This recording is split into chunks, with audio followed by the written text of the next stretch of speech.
Lewis Hamilton has lost it. He's not there anymore. Like if he doesn't have the car, he has no motivation. And it's kind of been shown throughout this whole season. I know it's only been the first few races, and I would love for him to prove me wrong.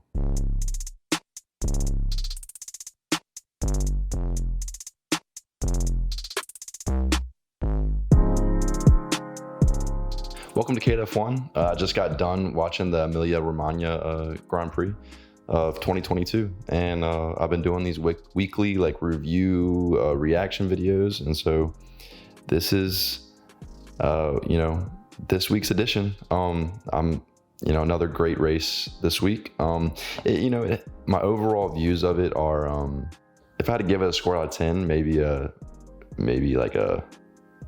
I think I gave last week's race like a 5 or a 6, and this race maybe like a 6.5. I still think that's I think my scoring is like kind of skewed because I just get so involved in the races, like emotionally. So it kind of, since I'm so invested into it, I like to think maybe it was a little better than it actually was. Because there was moments in this race, like before Charles spun out, like that whole last quarter of the race or last third of the race really wasn't like that fun or interesting until, of course, Charles spun out. You had those few moments with the pit stops and Sergio having to defend against Charles. But, overall, the race, it was a good race. I'm, of course, a Red Bull fan. I'm a big Max fan, so I'm happy with the results, and it was huge for Red Bull, and we'll get more into like specifics later. But overall, yeah, like I enjoyed it, and it wasn't the most it wasn't filled with the most fireworks. It wasn't the race Ferrari wanted, this being a home race for them. But yeah, let's dive in to the results and my reaction to it, my review of it. So I don't really know the best way to do this. I've been kind of starting from the bottom, working my way up with the drivers.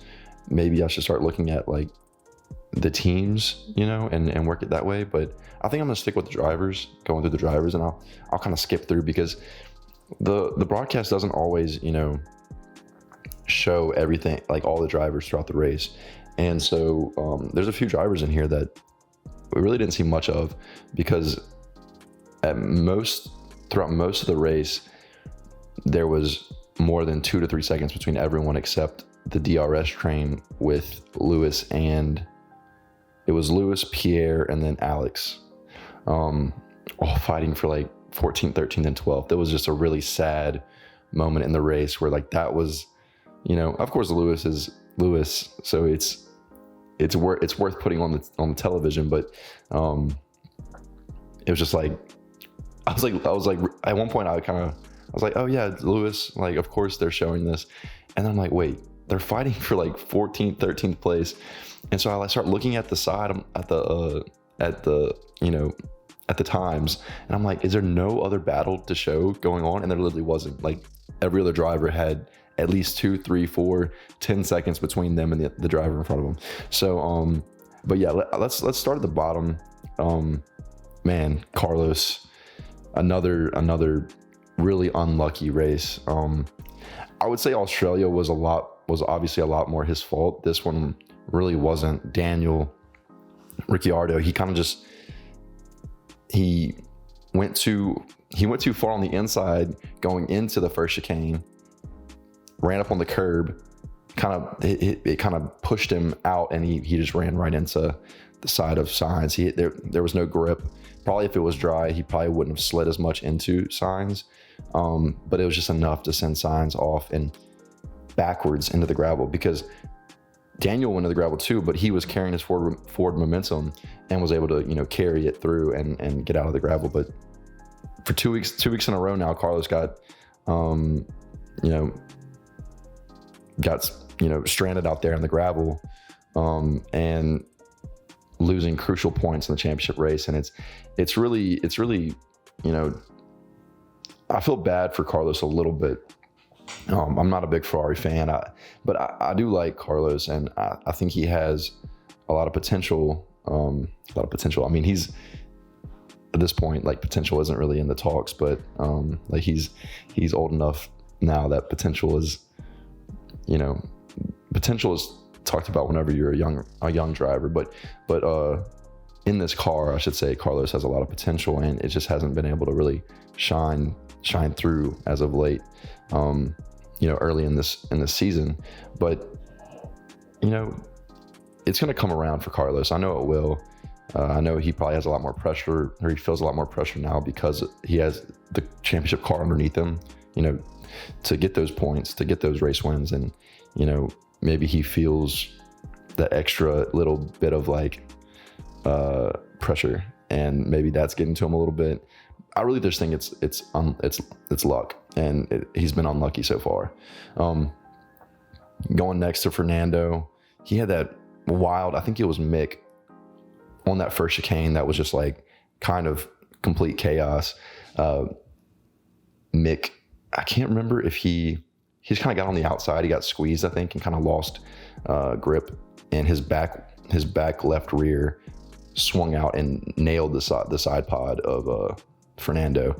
And again, that Alpine, they're kind of just I think their car is closer to the top of the midfield. Maybe not this race, it wasn't, but they're kind of just fumbling all these points out.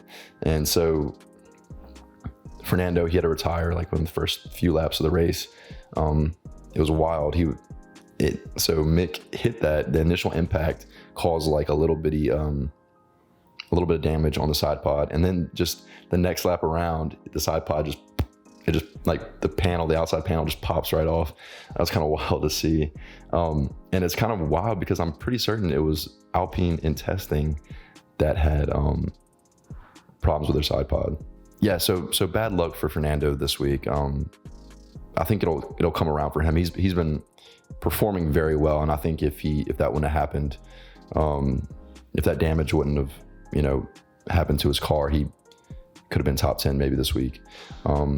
But yeah, next we have Daniel in 18th. Wasn't a great race for Daniel. He kind of struggled there at the beginning, throwing it into the side of Carlos. He kind of misjudged that first turn, caused that wreck. And then he was able to make it through the gravel, which was, really good for him. I mean, it really didn't end up mattering too much. It would have been a P19 if he would have got stuck in the gravel versus a P18 where he finished. They took a risk later in the race, throwing him on the slicks before everyone else. And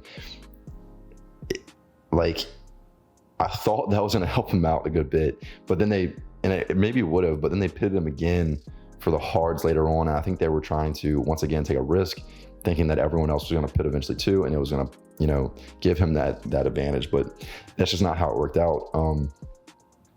And so, yeah, Daniel finished 18th, and, having Lando so far up, that's not a good look for Daniel. And obviously, if he wouldn't have had that wreck at the very beginning, the result would have been different, because he started 5th, I believe, or 6th.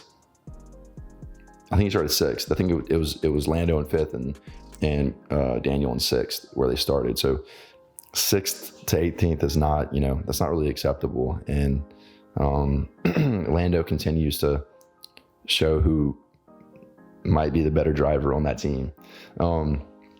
So then we have Mick in 17th.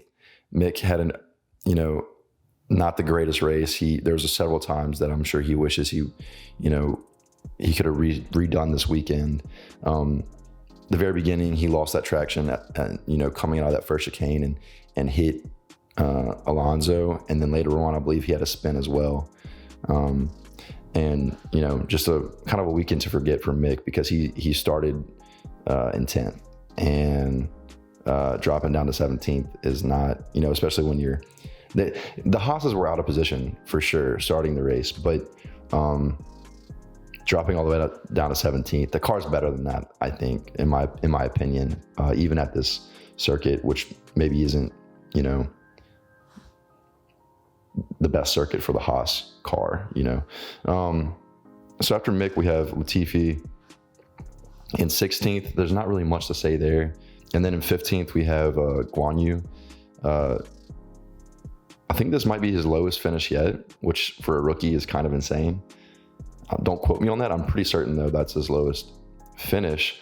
But you know, I'm cool with Guan Yu. Like, he's surprised me. I think he was Q2. He was like finished like 4th in Q2, and I think he just had a bad first lap in Q3 because Q3 the first fast laps were ultimately the fastest because it started raining, and I think he just had a really poor first lap and kind of threw off his Q3, but he had a crazy Q2 like in the wet, way faster than Valtteri.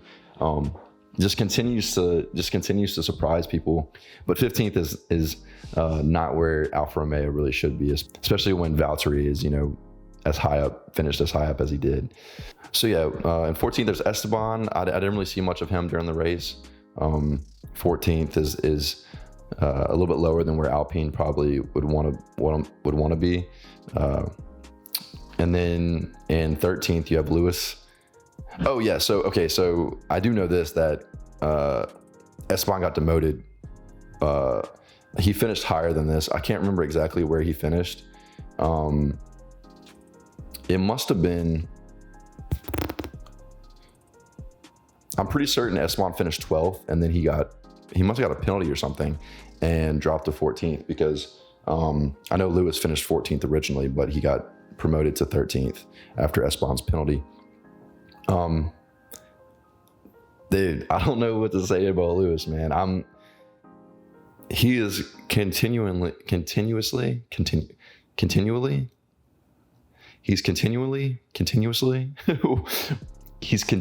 think is the right word, continuously underperforming compared to George Russell.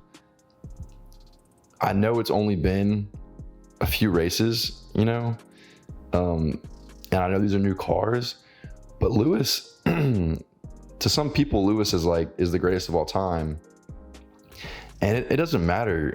Like, for the longest time, a lot of Lewis's biggest proponents argue that the car isn't everything, which every F1 fan knows that you pretty much have to have the fastest car to win the championship. You either have the fastest car, or your car is so close to the fastest car that it's almost negligible. And Lewis, his car is not there, and he's not pulling out the results, you know? He's not showing the goods. He's not delivering. But George is continuously showing that he deserves that seat at Mercedes. And Lewis, he seems out of it. He seems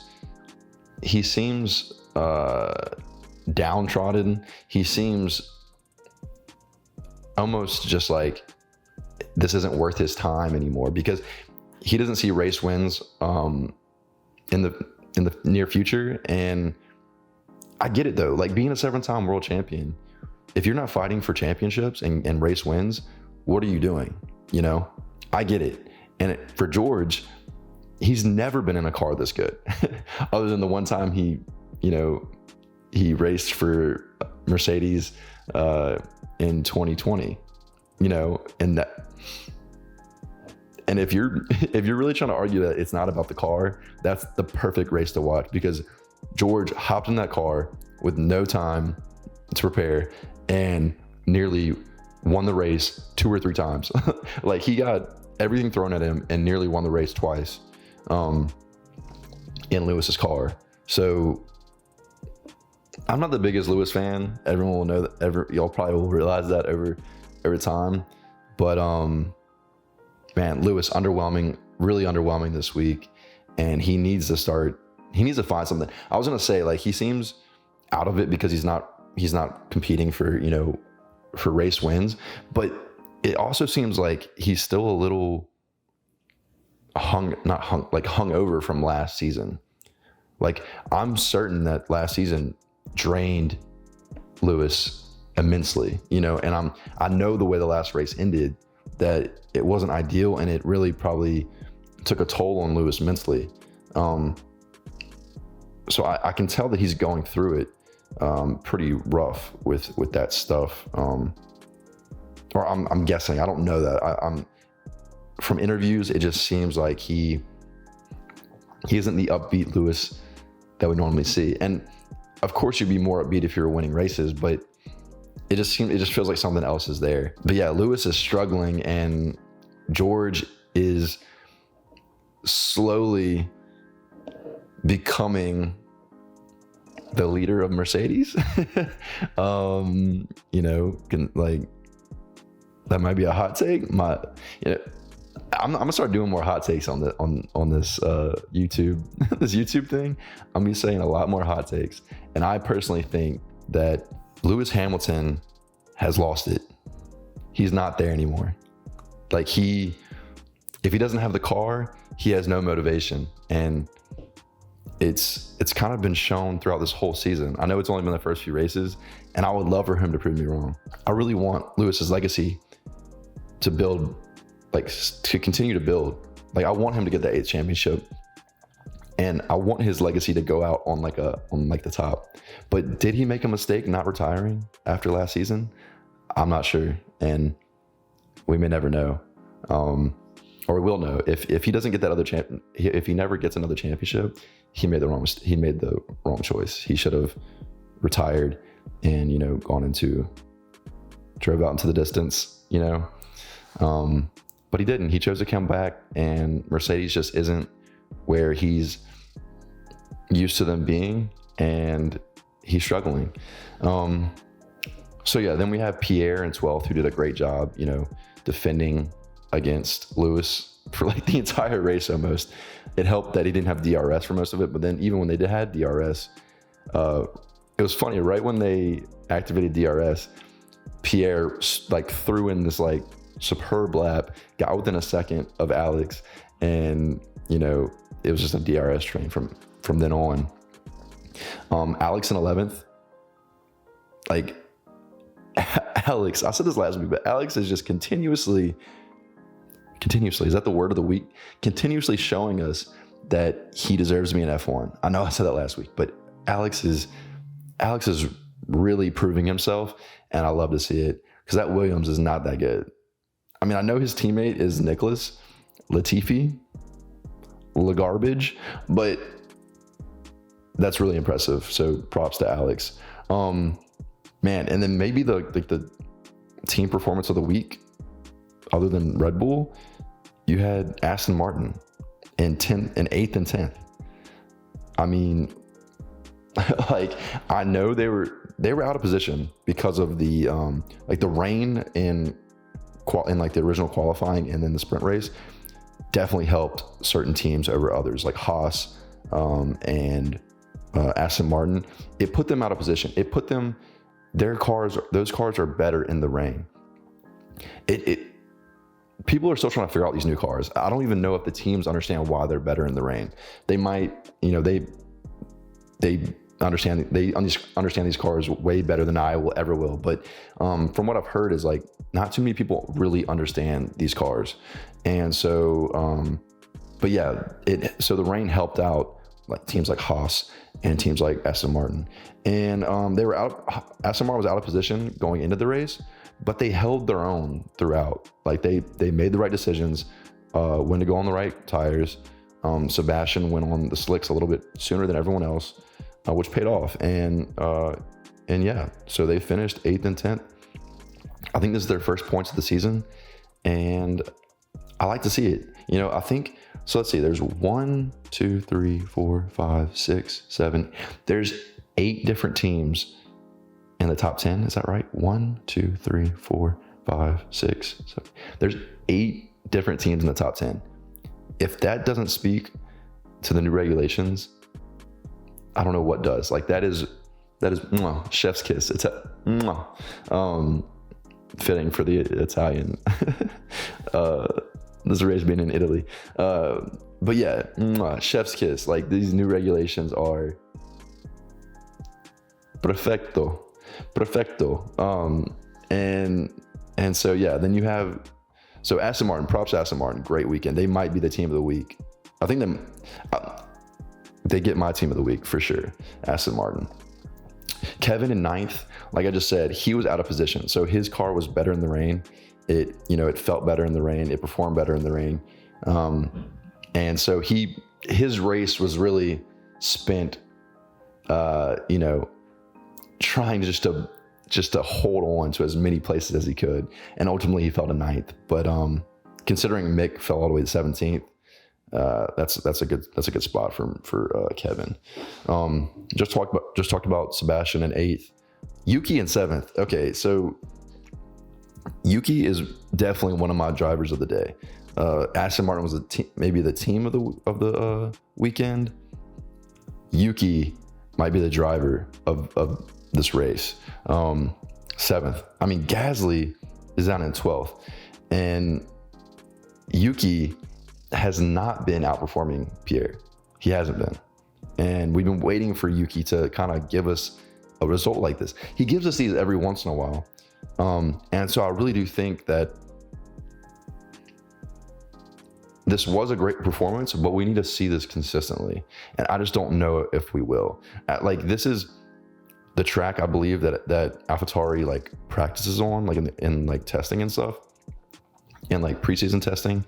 And so maybe that's why Yuki is more familiar with it, and maybe he feels more comfortable there, and that's why he performs so well. So hopefully we'll see this more often. But nonetheless, Yuki had a great weekend. After Yuki, we have Charles.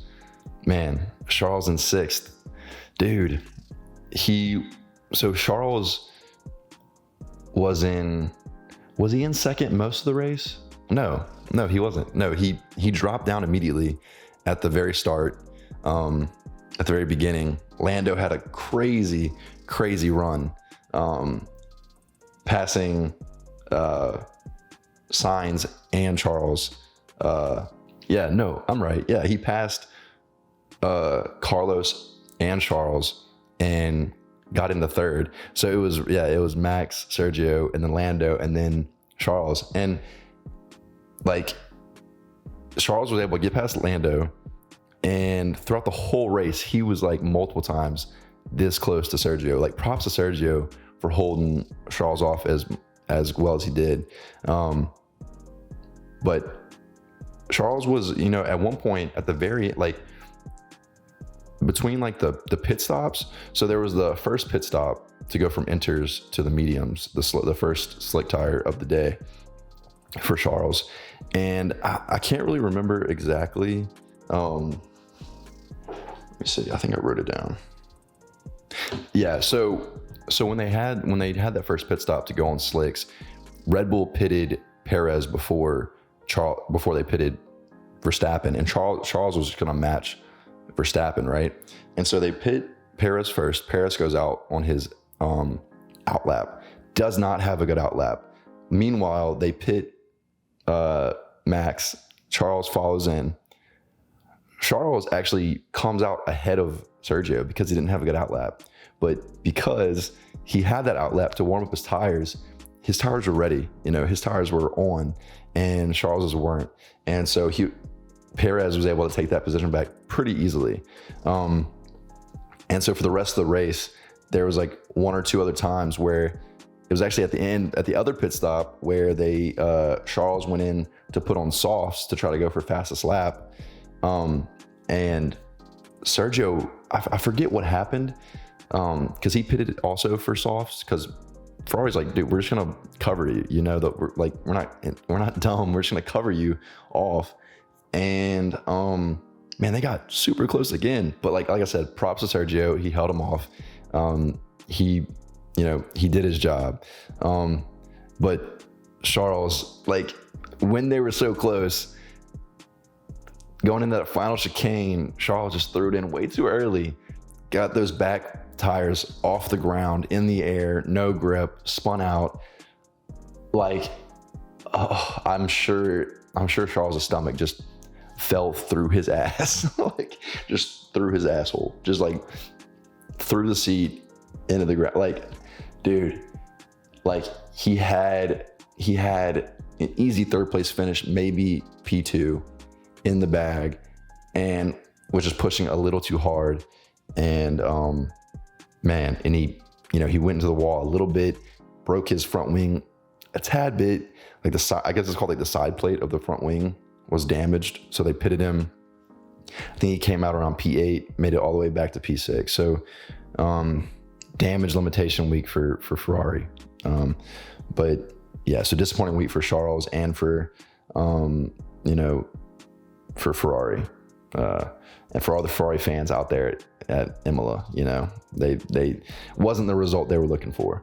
But next we have after Charles in P6, we had Valtteri in P5, and man, Valtteri was so close to getting that P4 from George. I know he wanted to so bad, taking that position from the guy that took his seat. Ooh, like that'd have been so. I just know Valtteri wanted that so badly, and I think if Valtteri would have tried to make that move a little earlier, when his tires were a little fresher, he may have been able to get it done. But the DRS just didn't seem that strong this week. Like on the broadcast, they were saying you needed to be like within like 0.3 of a second away from the guy ahead of you, in order to DRS to allow you to overtake. Yeah, but so, like Valtteri though, like overall great performance from him. Couldn't get that last position, but George had a really good race too. Like well deserved to George, P4. Like I said, Lewis all the way in P13. George is extracting the most out of that car right now. And I'm sure if y'all watch the race, the main broadcast, Nico Rosberg, or Nico Vlogsberg, whatever you want to call him, that dude's a clown. That dude's the biggest clown on F1 in F1 media. Like, I love him. I think he's funny. I don't love him.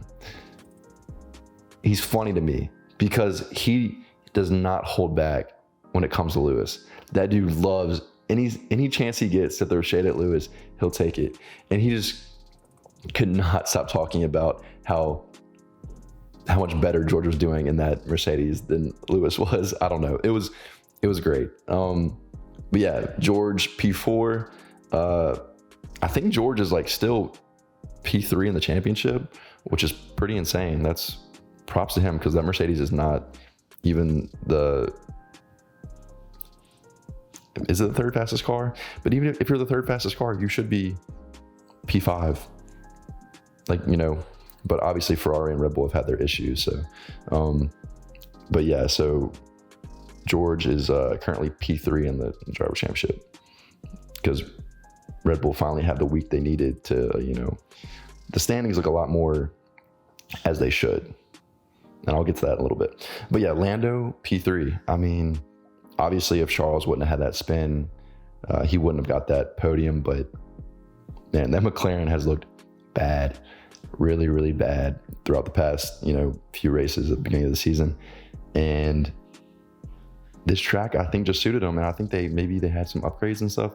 But Lando has been super, super pessimistic when it comes to their car, and which makes me feel like this is maybe more track related performance, not necessarily improvements they made to the car, but it could be both. It probably is both.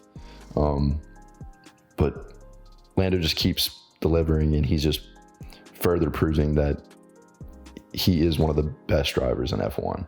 And I really do think if McLaren was able to give him a championship caliber car, that he would be up there competing with the likes of Max and Charles and George. I mean, dude, Max versus Charles versus George versus Lando is like, obviously, I'm not saying anything that y'all don't already know, but that's the future of F1. And it's great seeing Lando up there, especially in a car that maybe shouldn't be. Yeah, and then we have the Red Bull 1-2. I mean, it's been a while since they did this, I think, I thought I heard on the broadcast that it was like 2017 the last time Red Bull had a 1-2. Well, I don't know if that doesn't sound right, but they made it sound like they didn't have one last season. Like, I think there was maybe once or twice where Max finished first and Sergio finished third, but I don't know if they had a 1-2 last season. I thought Mexico they did. I don't know, man.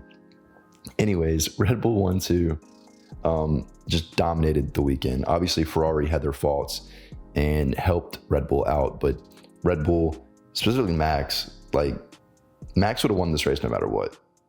They had the pace, didn't put a foot wrong all weekend. Maybe had some help in qualifying with it being wet, because it did look like Ferrari had the ultimate pace in qualifying, but it was clear in the sprint race that Red Bull had the race pace. They did. They did. They had the race pace advantage over Ferrari, easy. And oh, Max. Max had a great weekend. Max had, stellar performance. Lewis, not so much. I hate to bring him, throw his name back in the mud, but seeing Max lap Lewis.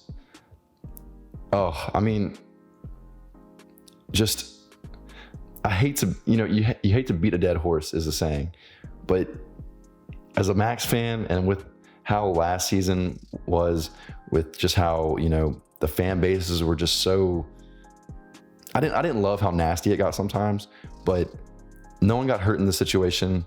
So I think it's okay for me to say that is it reveled? Like, is that the word? I reveled in the glory of seeing Max Verstappen pass Lewis Hamilton. Not passing him on the leading lap, lapping him. I don't know. There was 77 seconds between the two of them. That is, it speaks more to Mercedes, like what car they've given Lewis. Obviously, it's not Lewis's performance, but yeah, no, I mean, Max overall great weekend. Lewis not. Sorry for all Lewis fans. I might lose. I don't have many fans. I don't have any fans probably, but I maybe just lost some potential ones with me talking about Lewis like this. Sorry guys. I'm just a really big Max fan. And so, yeah, like I said, this finish for Red Bull is insane. Max is now only, let me do the quick math in my head, 27 points away from Charles. Going in, it was like 46 points away. Now he's only 27. Like that's why you can never jump to conclusions, in F1, because especially with how long the season is, that 40-point gap coming into this week, this early in the season, means nothing. And so yeah, you have Charles in first with 86 points, Max in second with 59 points, and then Sergio with 54 points. And then, like I said, George Russell, oh no, I was wrong. George Russell's fourth now in the Drivers' Championship. Sergio passed him. There's 5 points separating him and Sergio. And then Carlos in fifth, which we all know why, because he's DNF'd the past two races, which isn't really acceptable. And it's wild because he just signed a new contract too. That's what's kind of sad, because it does happen a lot. Like it happened with Esteban last year, Ocon. Once he got that new contract, his performance fell off, and I hope this isn't like a consistent thing for Carlos.